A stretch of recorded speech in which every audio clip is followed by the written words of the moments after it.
வாங்க டேஸ்டியான வாழைப்பூ பாசிப்பருப்பு கூட்டி என்னோடய ஸ்டைல் எப்படி செய்யுதுன்னு பார்க்கலாம். இது துவர்க்காத இருக்க என்ன செய்கிறதுன்னு சொல்கிறேன். ஒரு ப்ரெஷர் குக்கரில் 50 கிராம் பாசிப்பருப்பை எடுத்துக்கிட்டு வாசனை வர வரைக்கும் வறுத்துட்டு நல்லா 2-3 தடவை கழுவி எடுத்து வச்சுக்கோங்க.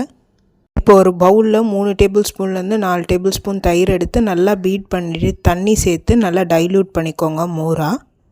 இப்போ நம்ம நைட்டே க்ளீன் பண்ணி வச்சுருக்க வாழைப்பூவை 10 எடுத்து நல்லா துருவலாக கட் பண்ணிக்கோங்க. கட் பண்ண எல்லாத்தையும் மோரில் ஆட் பண்ணிடுங்க. அப்போ கலரும் மாறாது, துவர்க்காது. எல்லாத்தையுமே இந்த மாதிரி கட் பண்ணி ஆட் பண்ணிடுங்க. இப்போ நம்ம ப்ரெஷர் குக்கரில் ஊற வச்சிருந்த பருப்பில் ஒரு ரஃபாக சாப் பண்ண ஆனியன் ஆட் பண்ணிக்கோங்க. 3 பச்சை மிளகா, ஒரு ரஃபாக சாப் பண்ண தக்காளி, நம்ம கட் பண்ணி வச்சுருக்க வாழைப்பூ, தேவையான அளவுக்கு தண்ணி ஆட் பண்ணுங்கள். அதோட 4 பூண்டு, 1/4 டீஸ்பூன் மஞ்சள் பொடி ஆட் பண்ணி 4 விசிலுக்கு ப்ரெஷர் குக் பண்ணி எடுத்துங்க. ப்ரெஷர் ரிலீஸ் ஆனவுடனே தேவையான அளவுக்கு உப்பு போட்டு ஒரு கொதி வந்தோடனே தாளிப்பு ஆட் பண்ணிக்கலாம். தாளிப்பு கரண்டியில் 1 டீஸ்பூன் எண்ணெய் காஞ்சோடனே 1/2 டீஸ்பூன் கடுகு, ஜீரகம், கருவேப்பிலை, காஞ்ச மிளகாய் 2 போட்டு தாளிச்சிங்கன்னா டேஸ்டியான பாசிப்பருப்பு கூட்டு ரெடி.